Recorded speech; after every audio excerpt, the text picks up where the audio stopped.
Ayan mga kalabs, gagawa tayo ng simpleng soup mga kalabs with miswa. So experiment soup tayo mga kalabs since nagprito ang ating ulam. Kailangan natin partner ng soup. Ayan. Nakakulo na tayo ng tubig mga kalabs. Ganyan lang ang ating ulam for today. At ating own version na breading mix na mayroong egg. Lagyan natin egg yan mga kalabs ng ating chicken. At naggawa tayo ng sarili nating breading mix para hindi siya masyadong maalat. Kasi yung fry chicken medyo may kaalatan kaya inaluan ng natin mga kalabs. At pagnuan natin ng soup, nasa kulo na tayo.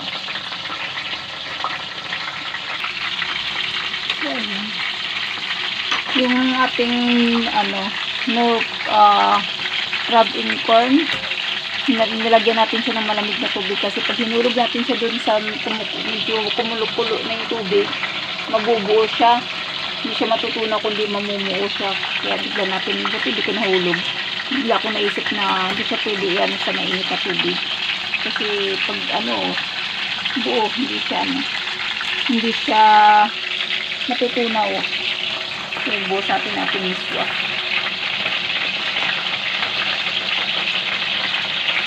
Kunti lang.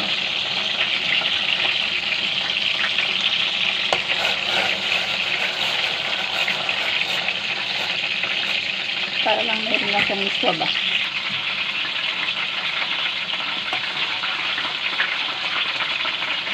Medyo malambot na ating miswa. Tulog natin itong ating yan. Saksayin lang natin mga kalabs.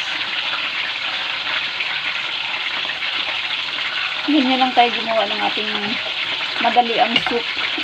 Wala kasi ito ibang maisip na soup since nagprito yung ulam natin, kaya yan ang naisip ko.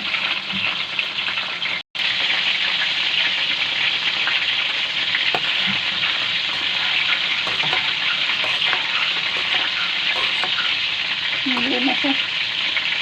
So, hulog natin itong ating egg.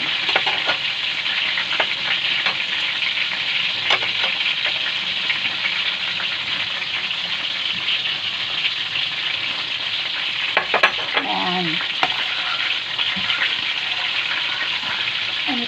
Ano po yun? So, ayan. Bumubuo ang ating egg. Kasi may tumawag kasi kaya naiwanan ko siya, hindi ko siya nahalo ng maintain, kaya nang buo-buo tuloy yung aking nagkataon kasi sa paghulog ko bigla naman may tumawag. Yun, so dapat pino yan mga kalabs, hindi siya ganyan, pero okay lang yan, ganun talaga, soup pa rin yan. Masarap pa din siya mga kalabs. So ayan, yan ating soup ang ating chicken. Ayan ang ating chicken, malapit na rin maluto.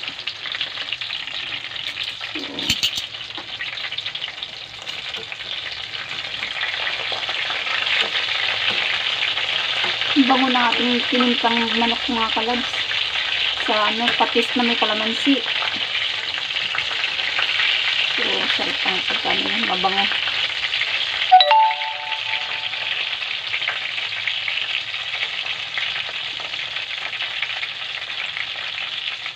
So pwede na siguro yan. Medyo brown sa mga kalabs.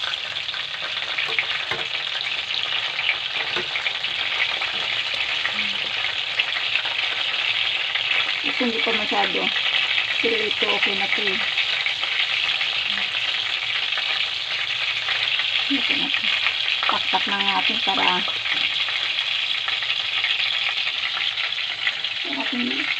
lagyan natin tissue para ma-absorb yung mantika sa tissue.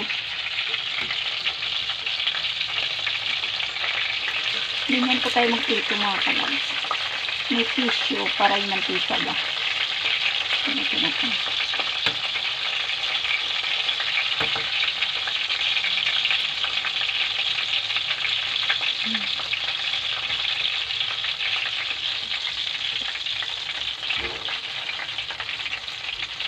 Para pagkain natin, hindi naman puro mantika. Diba?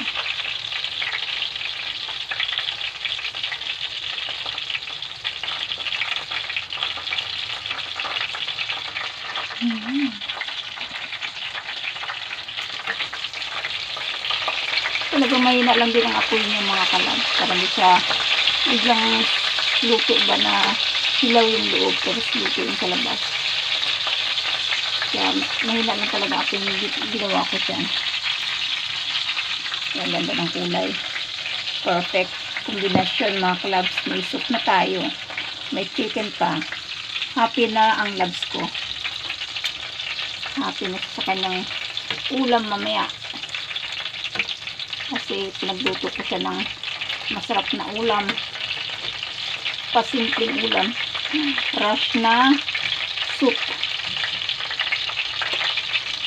Yung soup natin mga kalabs, ginagawa yun sa mga restaurant. Ganyan lang din ginagawa sa mga restaurant. Lalo mga, ano yung pag nagpa-cater. Isa din yan sa mga siniserve soup na ano, lalagyan ng kung anong lalagyan na ng anik-anik ba. Para mapasarap lang ng ano, ng maayos. Ito. Kasi ng beses na rin ako umatin sa mga ano, may mga soup na ganito pero ulang sutangon na. Ay sutangon miswa. Itlog lang tsaka yan, siguro may palapot din sila yun. Kaya ganyan kanya-kanyang version lang naman yung mga kalabs paggawa ng soup. Kung paano tayo gumawa ng soup. Ayan, luto na.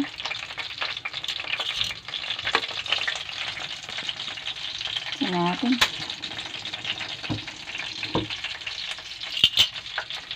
Tingnan. Set lang natin sa gilid. Para yung mantika ma-drain.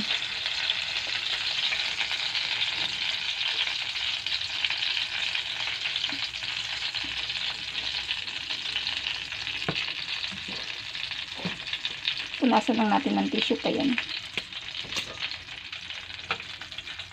Mantika kasi.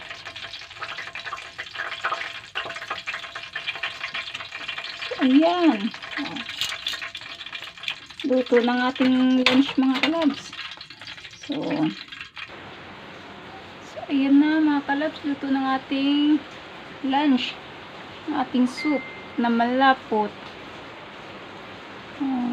Sarap din naman siya. Kasi special yung sutang. Ang miswa. Kaya ganyan siya. Ating chicken.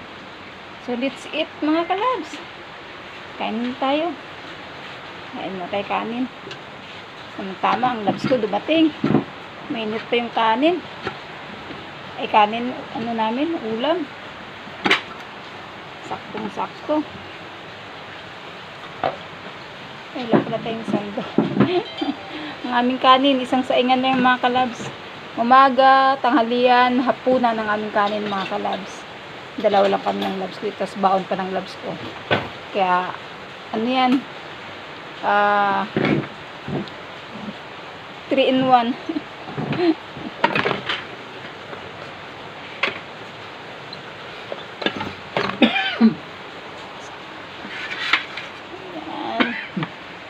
Kain na kami ng labs ko. Lakas ng ulan.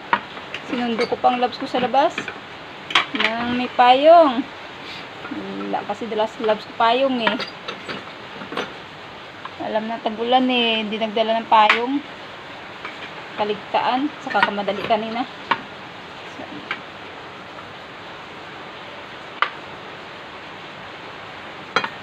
lakas ng ulan no. Tamang-tama ang aming soup sa tag-ulan. Ayan. So, hapunan. Ano tayo mga kalabs? Tanghalian. Binalot. Binalot sa tuwalya yung tuyo. So, ayan. Ayan ang ating lunch for today mga kalabs. Ayan. So, naway kayo din po mga kalabs. Sabay nyo kami sa pagkain mga kalabs. At mayroon din po kayo na mas masarap na pagkain sa pagkainan yung mga kalabs. Para parehas tayo lahat bless mga kalabs. Ito, mas masarap yan sa ulam nyo mga kalabs. Masarap yan, soup. Saka itong tuyo. Soup, tsaka tuyo lang daw mga kalabs. So, Nag-uulan. sarap na kami dyan. So, ayan mga kalabs. Kain na po tayo mga kalabs. Yan, thank you for watching mga kalabs. Happy lunch sa lahat mga kalabs. So, ayan. Thank you. God bless everyone. Ingat po ang lahat at tuloy-tuloy pa rin sa pag-ulan mga kalabs yan. Thank you, thank you. Bye mga kalabs. Mama, chup-chup.